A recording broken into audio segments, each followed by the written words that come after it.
Y yo voy a empezar nada más presentando unas imágenes que seguramente se van a cansar, si no es que ya se cansaron, de ver las mismas mujeres una y otra vez. Porque no podemos entender a Paz sin sus mujeres, empezando con su madre, ¿verdad? Y fue un hombre que toda la vida vivió rodeado de mujeres. Cuando era niño y posteriormente como adulto, siempre. Las mujeres jugaron un papel preponderante en su vida, ¿verdad? Entonces vamos a un poquito ver a Octavio Paz con una de las grandes escritoras mexicanas del siglo XX, Elena Garro, y fue su primera esposa y la madre de su única heredera de no sé qué, ¿verdad? Pero heredera. Y bueno, aquí yo hice esto porque realmente es una pareja muy bonita, una pareja bella en ese momento de sus vidas. Posteriormente todos sabemos de todos los conflictos que duraron, yo creo que hasta la muerte de Elena, ¿verdad? Entonces, aquí hay una foto de Elena, jovencita, en la época en que se casaron. Una mujer muy bella. Yo tuve clases con Enrico Mario Santi, que ha sido uno de los que ha escrito las introducciones a las ediciones de El laberinto de la soledad y de otros libros, Piedra del Sol, etc. Y yo una vez le preguntaba a Santi, profesor, ¿las mujeres de Paz se volvieron locas por estar casadas con él? Y me dijo, mira, yo creo que a él le gustaban locas y las volvía más locas. Entonces, yo creo que había algo de eso, ¿verdad? Porque si las mujeres de Paz, con lo mucho que yo quiero a Elena Garro y mi tesis de doctorado, todo un capítulo es acerca de ella, eso no quita, independientemente de eso, de que era una mujer profundamente conflictiva, una mujer con muchos problemas de todo tipo, ¿verdad? Entonces, todos los seres humanos somos conflictivos. Sin embargo, habemos unos más conflictivos que otros. Entonces, aquí tenemos a las dos Elenas, la hija y la mamá, que aunque según palabras de la propia Elena Paz Garro, la hija, su padre las abandonó mucho, otros dicen que no era tanto, en fin. Mi disertación, mi presentación no es sobre los abandonos, no abandonos, todos los conflictos matrimoniales, de pareja, que duraron toda la vida a pesar de que estaban divorciados. Lo que nos indica, no hay conflictos de pareja cuando una pareja nunca se amó. Yo creo que si hay esos conflictos es porque de verdad el amor en algún momento fue muy apasionado y quizá muy jóvenes, sobre todo Elena. Entonces, a final de cuentas, como diríamos en México, nadie sabe lo que pasa atrás de realmente adentro de la casa, ¿verdad? Lo que pasa en el dormitorio solamente la pareja lo conoce.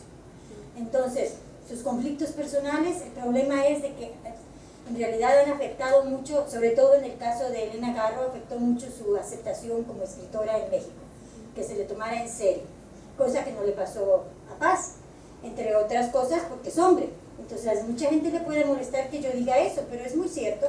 En México, y lo podemos ver, leer, y etcétera, si una mujer es libre, inteligente, conflictiva como ella, es conflictiva. Un hombre, yo incluso en Estados Unidos es lo mismo, te hablan de alguien, oh, she's a sweet lady.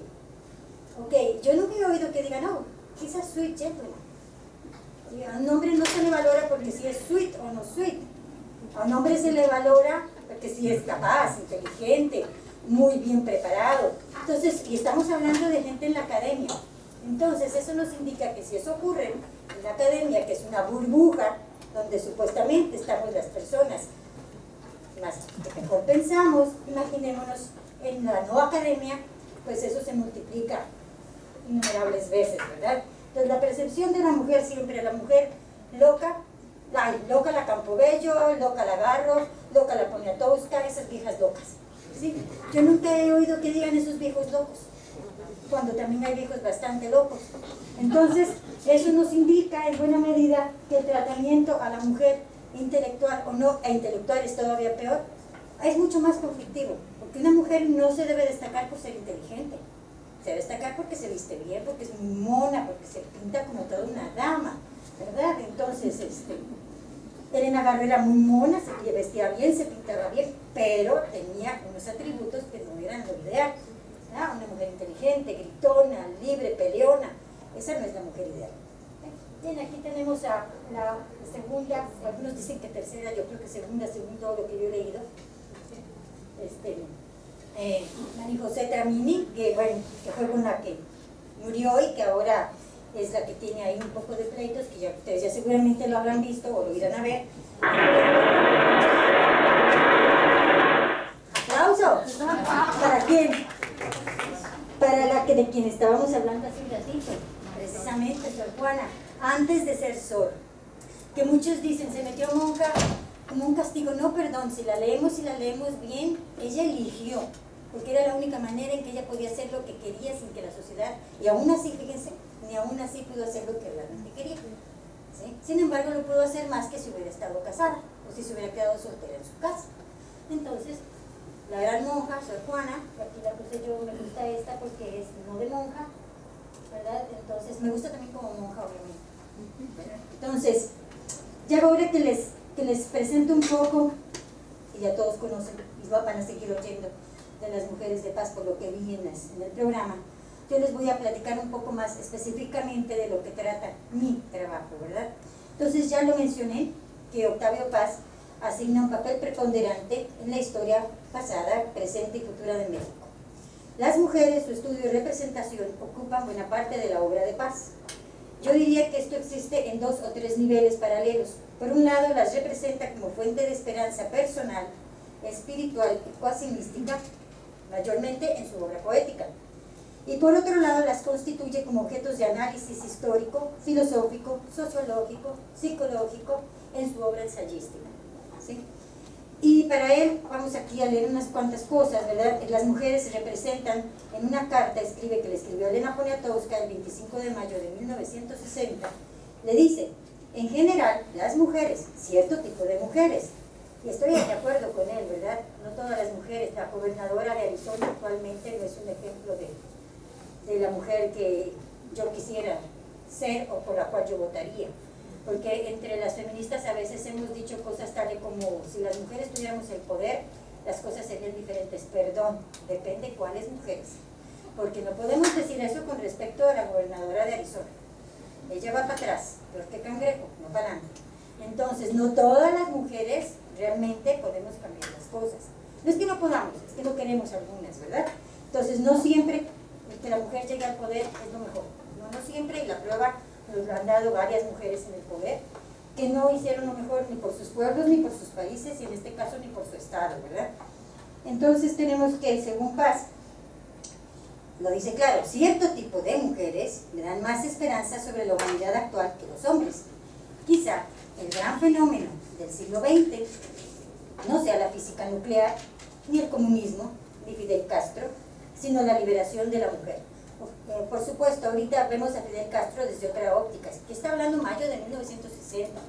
La revolución está fresquecita, es la esperanza de América Latina y de las izquierdas del mundo. Si ya 20 años después es otra cosa, ¿sí? Pero en este momento, mayo de 1960, Paz, como muchos intelectuales de América Latina y del mundo, tiene su esperanza puesta en la revolución cubana, en la creación del famoso hombre nuevo del que hablaba el Che, ¿verdad? Entonces vemos que él está todavía inmerso en esta dinámica. Luego vemos que para comprender esta visión de Paz hacia las mujeres se requiere un acercamiento integral, como ya habíamos dicho. Y también podríamos no solamente ver la obra poética y la ensayística, sino que yo sugeriría que también nos acerquemos a la obra ficticia, que no es la mayoría y es de la que menos hablamos, ¿verdad?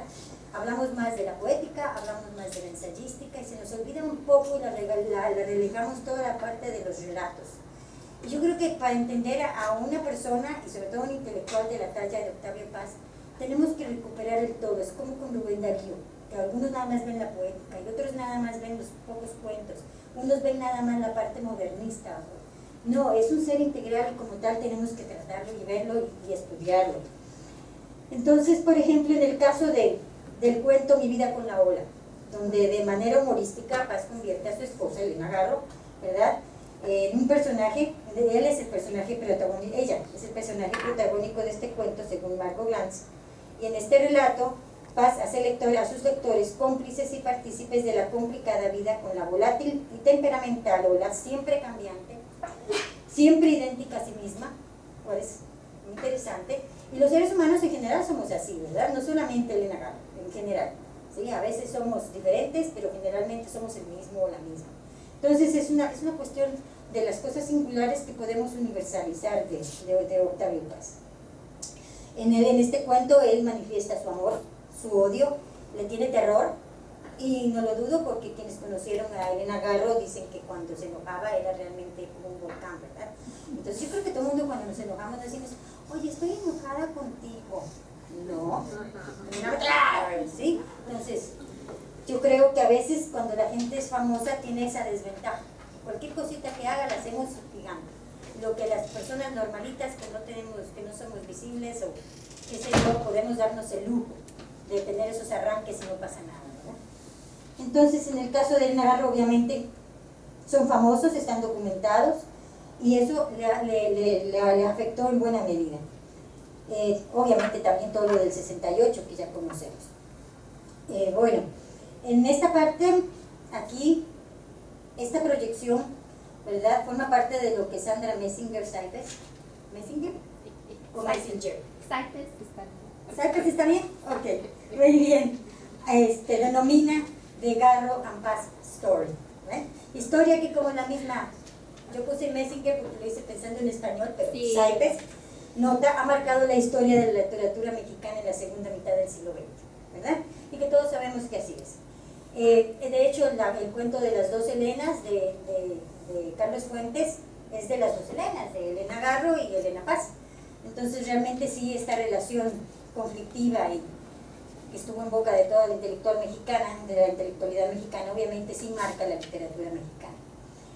Vemos así entonces que la relación de Paz con las mujeres es multifacética y que para entender esta diversidad es necesario acercarse a la variedad de su obra desde todos los frentes, ya que solo ampliando la visión del análisis puede alcanzarse una visibilidad más abarcadora que refleje, por ejemplo, cómo una relación amorosa puede ser tan conflictiva y cambiante como la ola, cuando, por otra parte, en Piedra del Sol, él representa a Elena, precisamente, como la fuerza y la representación de la fuerza femenina que puede cambiar la humanidad.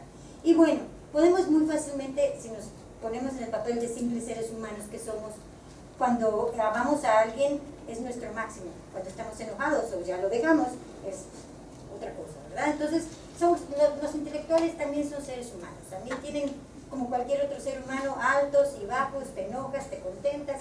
El problema está que cuando un intelectual es famoso todo lo tendemos a convertir casi en un dios perfecto y no podemos aceptar que era tan imperfecto como cualquiera de nosotros y que tenía explosiones emocionales como cualquiera la tenemos, y que quienes conocieron a Paz pueden decirnos también que a veces actuaba como un niño berrinchudo, como buen hijo único que era, ¿verdad? Entonces, es comprensible, no tenemos por qué pensar que Paz era un dios, no era un ser humano, entonces hay que verlo claramente así, ¿verdad? Y a continuación, y cabe destacar que para Octavio Paz, la emergencia del amor para Paz es lo que cambia al mundo es el amor, en la concepción de Paz. Y para él la emergencia del amor es imposible sin la emergencia de la mujer. Y yo me atrevería, leí en alguna parte que él era muy anti-gay y anti... Yo no he leído nada donde él se declare abiertamente anti-gay, ¿sí? Obviamente él es un hombre de la época en que nació, no se veía como se ve ahora el movimiento gay, es diferente, ¿sí? Número uno. Y número dos, yo no creo que él fuera anti-gay, pero él veía nada más la relación hombre-mujer porque esa era la que él veía, no porque negara las otras posibilidades, ¿sí? Entonces, cuando él habla de esta relación hombre-mujer es porque esa es la que él vive, la que él ve, la que él concibe, no porque esté en contra de otras. Yo creo que eso ya hasta el final de su vida quizá empezó a cuestionarse, pero es como quererlo poner en una situación que no era propia de su época, ¿sí? El movimiento gay es posterior a él en México al menos. Ya había y ya hay todavía, pero nunca como en otros países. El año pasado que estuve allá en el verano me tocó la marcha gay, muy interesante, ya en el DF, lo cual me da mucho gusto y estoy muy orgullosa y honrada de mi ciudad, que sea la única ciudad de México donde está aprobado el matrimonio de personas del mismo sexo, donde el aborto es legal. Es toda una revolución en México, ¿verdad? Que bueno, el PAN está queriendo cambiarla y está presionando para que esas leyes se voten. Yo espero que la gente en México, DF, siga presionando para que se respeten. porque pues son luchas que han costado muchos años y muchas vidas, ¿verdad? Entonces tenemos aquí que, en palabras de Elena Poniatowska, en su libro Las palabras del árbol, le dice a Octavio Paz: toda la vida te has tendido al lado de la mujer, todo lo que has escrito se resuelve entre sus pechos. Son los cabellos largos de la mujer amada los que te hacen subir a la más alta torre. Es ella la que rige tu sistema solar. Solo tú has dicho que el mundo nace cuando dos se besan. Y aquí yo me atrevería a decir, para los que digan que él es anti-gay, yo nunca se lo pregunté obviamente, pero estoy convencida que él no estaba pensando en esa posibilidad. No era que estuviera en contra o a favor, no lo estaba pensando. Sin embargo, si él dice cuando dos se besan, esos dos pueden ser dos del mismo sexo. También, ¿quién dice que no? ¿Verdad? Él no dijo que no, tampoco que dijo que sí, pero no dijo que no. De hecho, para Paz, los grandes descubrimientos humanos, la agricultura, la alfarería, los textiles, la cocina, fueron descubrimientos de las mujeres. Y él considera que cuando a la madre se la relega al hogar, se la convierte en objeto.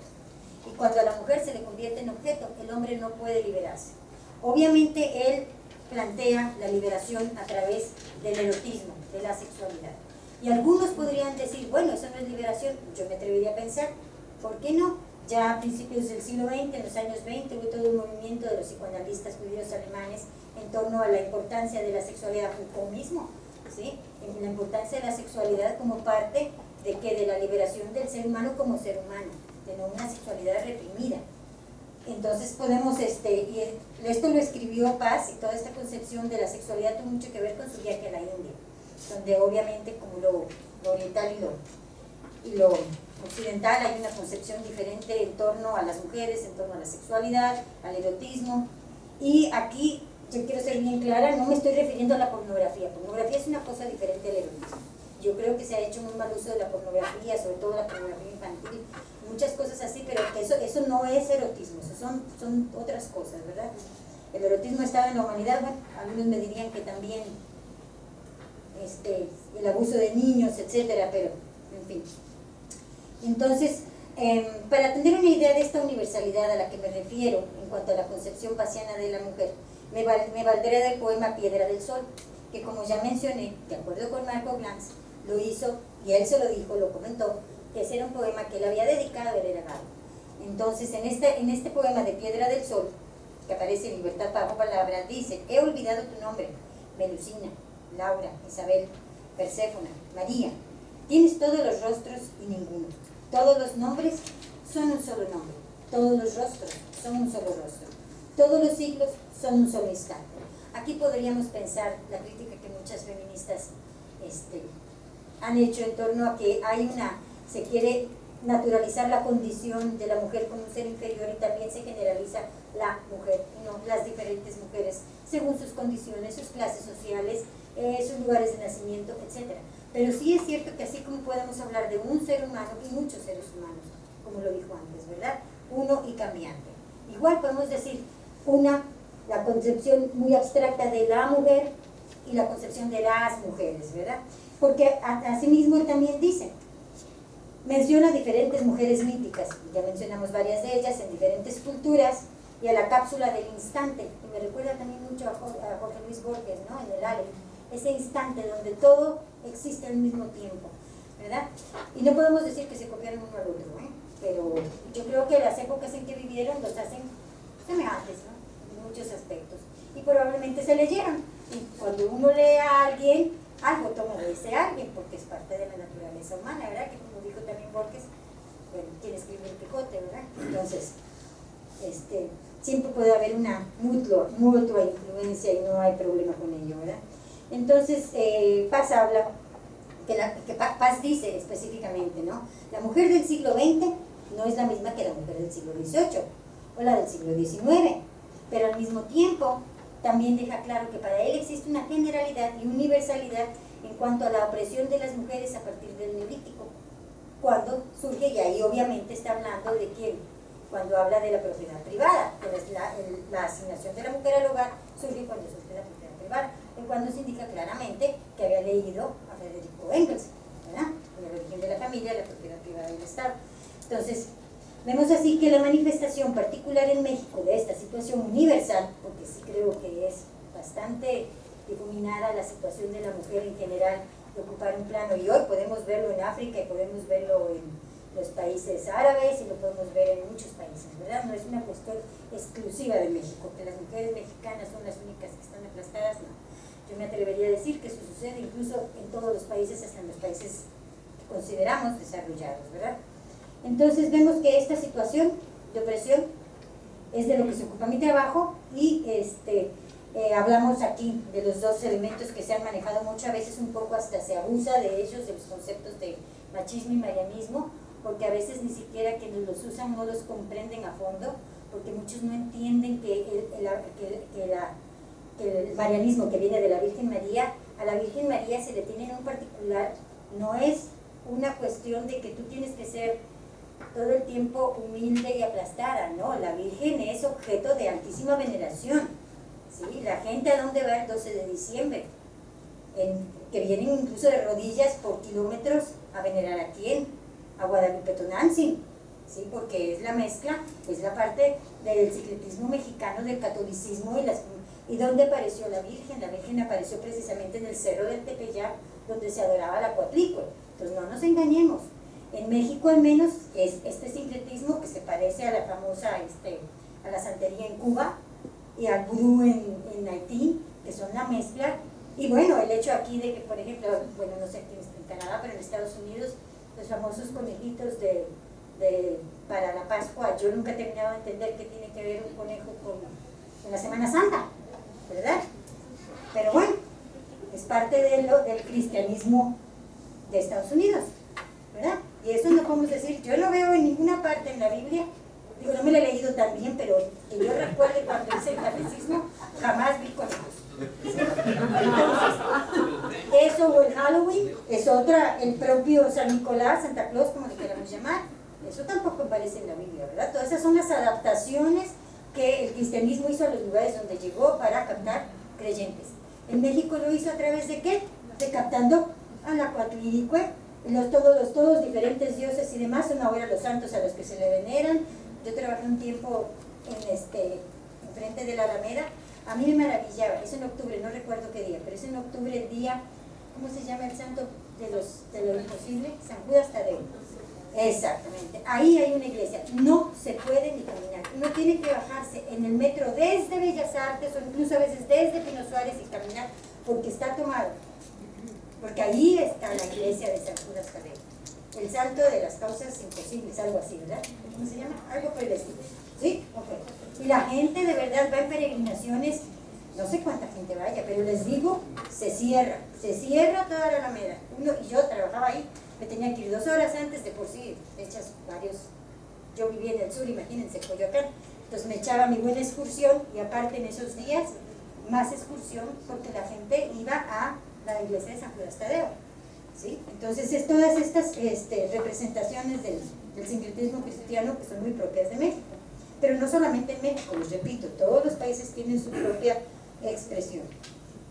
Entonces aquí vemos, por ejemplo, en el caso del famoso marianismo y machismo, lo que Olga Harmony denomina el marianismo como la odiosa figura de la abnegada mujercita mexicana, que todos lo hemos oído. Tienes que ser la abnegada mujercita mexicana, una buena madre, una buena esposa, una buena todo, ¿verdad? Y o ser como eres hija de María o eres hija de la, ya sabes, de la chingada, ¿verdad? Entonces, como dice Ángeles Mastretta posteriormente, yo no quiero ser ni hija de María ni hija de la chingada, yo quiero ser una tercera opción, una mujer que toma decisiones, que no soy ni muy buena, pero tampoco soy una hija de la chingada, ¿verdad? Entonces ahí viene toda esta situación que tampoco es exclusiva de México, porque si nosotros vamos un poco más y leemos a investigadoras europeas, por ejemplo, y hay, ya no me acuerdo, pero hay un estudio muy interesante de una profesora bueno, para empezar siempre recordemos la Eva bíblica, ¿verdad? Que es de quién es la culpa, todo lo que ocurre, la culpa es de las mujeres. Y si vemos nosotros incluso, no sé si ustedes han visto María Candelaria, una película de Lindo Fernández de la época del Cine de Oro de México, ahí dice muy claramente, la culpa la tienen las mujeres, la culpa de todos nuestros males la tienen las mujeres. Después Elena Garro dice, la culpa la tienen los tlaxcaltecas, no la tienen las mujeres, pero igualmente la culpa la tiene el otro tlaxcalteca o la otra, la mujer, ¿verdad? Entonces aquí vemos como en la novia de, más adelante, Ellen Sissu, cuando nos habla de la Caperucita Roja, ¿verdad? Y ella no estaba hablando de México, ¿ok? Para nada, porque es francesa y estoy segurísima que no se refería a México. Y nos dice, does that women should never do? ¿Cuál es el problema con la Caperucita Roja? ¿Por qué la Caperucita Roja se la tiene que comer el hombre? Porque ella hizo lo que las mujeres no deben hacer, que es ser desobedientes, ir donde su mamá le dijo que no fuera, ¿verdad? Hablar con extraños, todas las cosas que sabemos que no debemos hacer. Entonces, por eso la Caperucita debe ser castigada. Y si nos vamos a todos los cuentos de hadas, que no fueron tampoco escritos en México, sino en Europa, ¿verdad? Y ni siquiera fueron escritos, eran narrados, luego recopilados por los hermanos Grimm o otros escritores, ¿verdad? Todas las mujeres, la Bella Durmiente.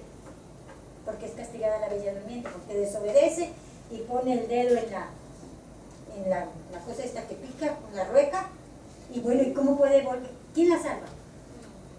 El príncipe azul, que va y la besa y la despierta y la convierte en una verdadera reina. Entonces, esta situación, a eso me refiero, él lo hace muy particular y analiza los hijos de la Malinche, todos somos hijos de la Malinche, la violada, la chingada, etc.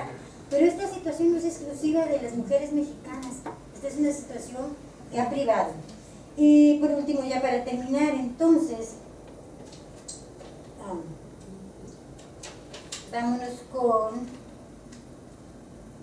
En el laberinto de la soledad, cuando Paz habla de los hijos de la Malinche, él está retratando una situación que él ve, pero él no está diciendo, yo estoy de acuerdo, así debe ser, no, al contrario, es una crítica.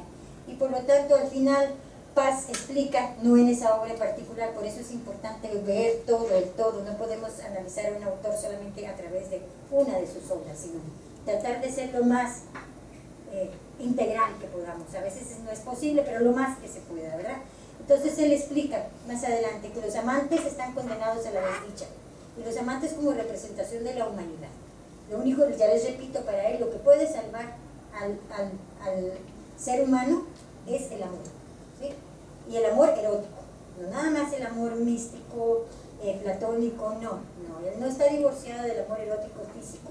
Él considera a la manera hindú el ser humano un todo, ¿sí? Donde no está como la manera cristiana, el alma es más importante que el cuerpo, no es así, ¿sí? Y en muchas religiones, las religiones que no vienen de la religión judía, las abrámicas, que son el judaísmo obviamente, el cristianismo y el islam, en esas no existe esa concepción, en esas existe la superioridad del alma sobre el cuerpo.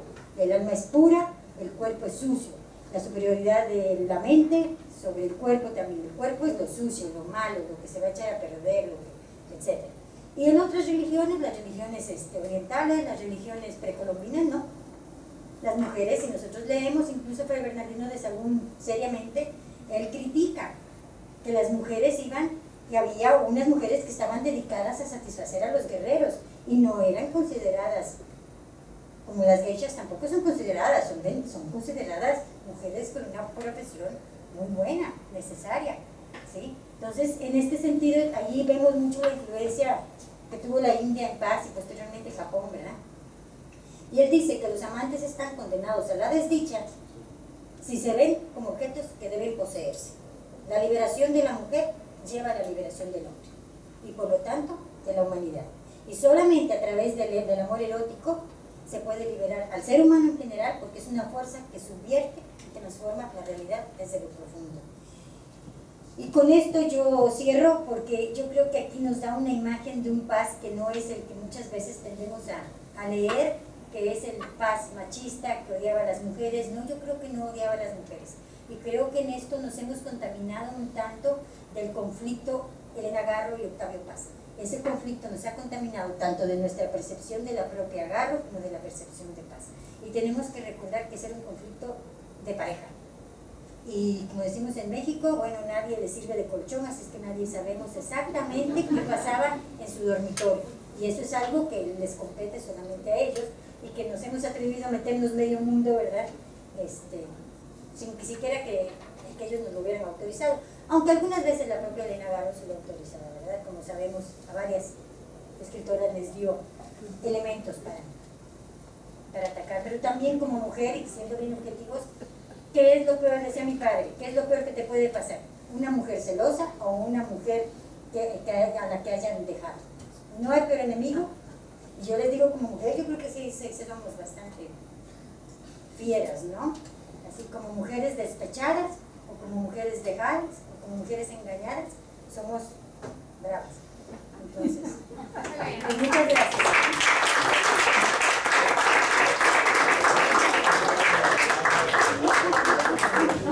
Bueno, sé que es tarde y que tendrán ganas de cenar, pero vamos a tomar unos minutos para preguntas después de este panel tan interesante, así que se abre un turno de preguntas.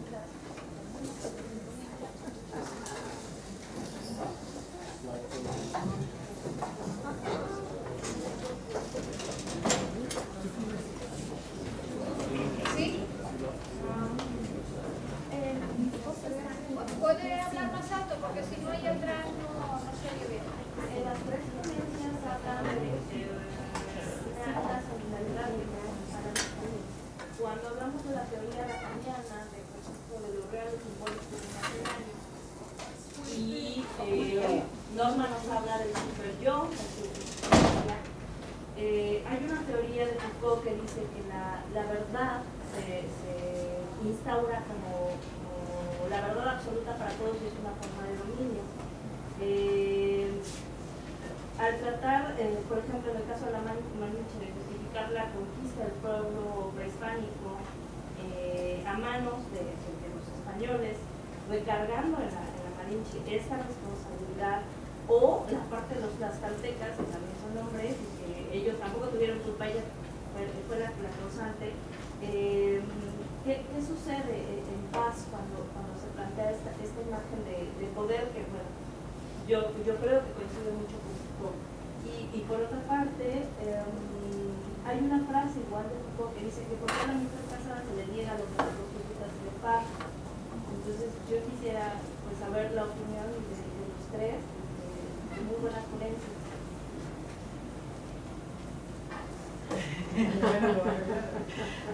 Bueno, yo pienso, como bien dije, se tiene que cargar el peso de la conquista sobre sus enaguas. Como bien recalcas, se tiene que buscar un culpable, ¿no? Y es curioso porque se busca un culpable y se le menciona solamente a la hora que se requiere un culpable. ¿Cómo logramos hablar con este emperador y derrotarlos? O cómo, sí, pero eso es parte de ser humanos, ¿no? Necesitamos encontrar una justificación para todo. Y claro, a la hora de las glorias son para Cortés y la culpa es para la indígena, ¿no? Y entonces de repente a la hora que se teoriza, a la hora que se busca encontrar explicaciones, pues depende de quién la esté diciendo, igual que se hablaba de los nombres, ¿no? Depende de quién lo nombre y qué nombre se use para cada uno. Los estudiosos de Sor Juana retoman segmentos de la poesía de Sor Juana para fundamentar, o de la prosa sorjuaniana, para fundamentar el entorno de adversidad que tiene la monja, ¿sí? Y que provoca esos ruidos con el Santo Oficio que eran insospechados, ¿sí? Ella tiene esa preocupación y no es una retórica, ¿sí? Ni una treta de mujer débil. Está consciente, aún en el encierro de la celda, que hay un entorno de maledicencia, dice ella, los áspides de emulaciones. Sor Juana está bregando contra la condición de ser una mujer pensante, de ser una intelectual, en un ámbito donde el primero que dictamina, y vimos con la cita Paulina y la inserción de Timoteo, es la mujer calle in ecclesia. En latín es in ecclexis, in ecclesia. O sea, en la iglesia física, el templo, o en la iglesia como institución. Y dice Sor Juana, bueno, lo que quieran, pero no hay por qué negar el derecho al conocimiento. Y entonces, tanto Pallavicino como ella se ocupan del derecho de la mujer al conocimiento, no tanto al planteamiento teológico. Este discurso que subyace en Sor Juana justamente la justifica como un ser, si ustedes quieren, agenésico, que está buscando el conocimiento. No, es inclusive si es mujer, hombre o perro, La cuestión es el conocimiento, el derecho al conocimiento es indisputable, esa es la esencia. Tirando hacia ambos extremos de género, caemos en el error de apreciarla desde nuestro propio género. Como lo hizo la Inquisición cuando la evaluó, como lo hicieron los apólogos cuando la ponían, a pesar de ser mujer enseña, decían en los sermones. Y vamos a denunciar a la Inquisición. Sí. Palavicino dice, a pesar de la cortapisa mujeril, nos ha enseñado a todos. Entonces, Sor Juana, imagínense qué bochorno no es este hombre. Dios lo coja confesado. El Inquisición toma cárcel en el asunto. Está defendiendo a una mujer metida a escriturista y teóloga. Ahí ya vemos una parcialidad. De la soltería o casamentería de Sor Juana, no. Imposible. Yo nada más de lo que mencionabas, me parece, bueno, como lo mencionamos, es toda esta posición de culpar a la mujer es tan antigua como Eva y Adán, ¿no? ¿Quién tiene la culpa de que el ser humano haya sido expulsado del Edén? Eva. El que se comió la manzana fue Adán, pero la culpa la tiene ella porque ella lo tentó, ¿sí? Entonces la mujer siempre va a tener, siempre la culpa va a ser de la mujer. E igual en el caso de la Malinche, ¿quién tiene la culpa? La Malinche. Cortés es un héroe, nadie ha dicho la Malinche es una heroína. Sin embargo, ya hay, últimamente hay gente que ya está escribiendo en torno a ello, la misma Laura escribió, sacó un trabajito muy interesante, y yo me atrevo a pensar, yo he dado alguna clase de eso, y siempre les digo, porque siempre tengo algunas alumnas, sobre todo si son mexicanas, porque así nos criaron en México, a odiar a la Malinche, la traidora, ¿sí? Sin embargo, yo siempre les digo, a ver, pongámonos en los pantalones de la Malinche, que nuestra familia nos vende, y nos mandan de esclava, ¿verdad? Y luego esos, a los de Tabasco, esos se la regalan a nosotros. Y de momento me encuentro con los nuevos que me han sido regalar, y uno de ellos me da un papel muy especial que tiene como su consejera aquí del lado derecho, y si vemos toda la escala, ella está de verdad aquí atrás de Cortés, y está parada junto a él, y están Cortés y Moctezuma hablando, porque sale el habla, y ella está aquí atrás. Y si leemos tanto a Cortés, él no tanto lo menciona, pero a Bernaldez del Castillo le dice muy claramente, sin esa mujer nosotros no hubiéramos avanzado, ¿sí? Entonces, si nos ponemos, ¿es traidora desde qué perspectiva? Desde la de ella no creo, porque ella muy claramente dice, y pongámonos en sus zapatos, hubiéramos preferido seguir de esclavas sexuales o ser la mujer del jefe, ¿sí? O sea, no tiene, mi gente me vendió, ¿sí? Mi madre, mi familia me vendió, y luego estos otros, quién sabe cómo lo han tratado, lo vuelven a regalar, y entonces, y ahora me tratan bien, me tienen ahí, y ahora yo voy a decir, no, o sea, eso no es humano, yo si me pongo en ese papel, yo creo que yo hubiera hecho lo mismo que ella. Tenemos otra pregunta. Una pregunta para Norma, a ver si me escuchan, estamos muy lejos. En algún momento mencionaste que Sor Juana luchaba contra una sociedad heterosexual. ¿Puedes elaborar un poquito más en ese aspecto? Sí, cuando yo, en un trabajo que leí hace poco, se me acaba de ir el nombre del autor, pero él decía que la conquista de Cortés fue una conquista heterosexual. Él llega y dice que parte de la justificación por poder conquistar a los salvajes, a los indígenas, es porque son sodomitas, ¿no? Entonces él llega diciendo que eso es algo por lo que hay que conquistar y que hay que cambiar y que hay que empezar a luchar, ¿no?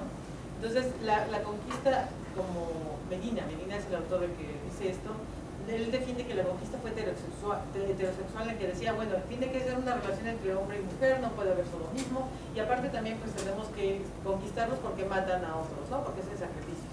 Entonces, ya al instituir eso, se instituye una sociedad que tiene que ser heterosexual y que tiene que seguir ese tipo de comportamiento sexual.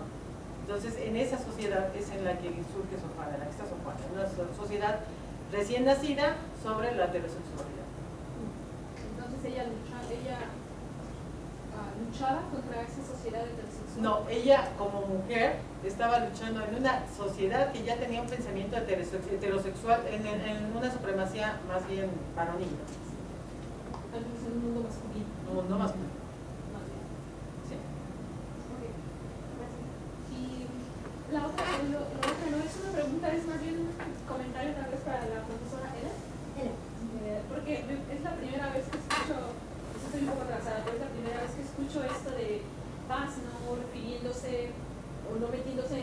movimiento gay, ¿no? Me parece muy interesante, no lo había ni siquiera pensado. Entonces, pero ahora mismo que escuchaba, tiene un sentido totalmente claro, porque en la base del pensamiento de paz está esta unión de los contrarios, ¿no? Entonces es hombre-mujer. Entonces pensé, qué bien, porque entonces no podía pensar en un hombre homosexual, hombre-mujer, mujer, hombre-hombre, porque entonces se deshace el pensamiento filosófico, el pensamiento facial. Entonces solamente, gracias por la iluminación. De todas formas, yo he oído muchas veces que había la sospecha de que el hijo Octavio Paz era homosexual. Entonces, eso se tendría que redefinir un poco el protector.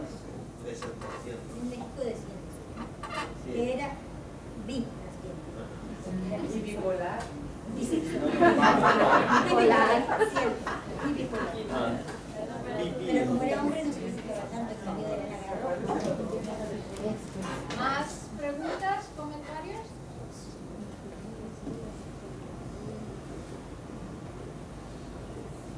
Por favor, acompáñenos mañana. Hay un paz multidimensional. Sí. Están más allá de Sor Juana, más allá de la Malinche. Hay colegas que van a trabajar en distintos aspectos. Son bienvenidos a mañana temprano. Y también hay una pequeña exposición, ¿no? Que vamos ahora a visitar aquí mismo. Bajar al primer piso. Muchas gracias. A los compañeros David y Javier organizaron una exposición fotográfica de paz. Están en el segundo piso y quieren venir con nosotros. Nos llevamos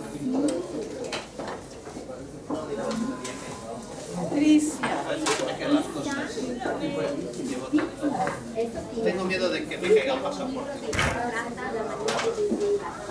Sobre todo con los viajes que vas metiendo y sacando.